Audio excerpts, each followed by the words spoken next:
സ്വന്തം അച്ഛൻ എല്ലാവർക്കും അറിയാം, അച്ഛനും അമ്മയും ഒരു കാലം ഉണ്ടാവില്ല. പക്ഷെ ഇങ്ങനെ നമ്മുടെ മുമ്പിൽ വെച്ച് വെടിയേറ്റ് മരിക്കുക എന്നുള്ളത് ഒരു മകൾക്കും ഒരു ലോകത്തും നടക്കരുത്.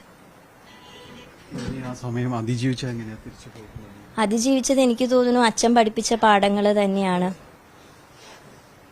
അച്ഛൻ എപ്പോഴും പറയാ, എന്തെങ്കിലും ഒരു ക്രൈസിസ് വരുമ്പോൾ കിടന്ന് ബഹളം വെച്ച് കരയരുത്, അത് ആ ക്രൈസിസ് എന്താന്ന് മനസ്സിലാക്കി അടുത്ത സ്റ്റെപ്പ് എന്താന്ന് നോക്കുകയാണ് വേണ്ടത്, ബഹളം വെക്കരുതെന്നാണ് അച്ഛൻ പറയാ. പക്ഷെ ഞാൻ ആദ്യം ബഹളം വെച്ചിരുന്ന, ഞാൻ അച്ഛാന്ന് ഉറക്ക വിളിച്ച ആ ഷോട്ടിൽ, ആ ഗൺ ഷോട്ടിൽ അച്ഛാന്ന് ഉറക്ക വിളിച്ച് ഞാൻ അച്ഛനെ കെട്ടിപ്പിടിച്ചിരിക്കുമ്പോൾ എൻ്റെ മക്കൾ അലറിയ ആ ഒരു ഇതിലാണ് I came to my census.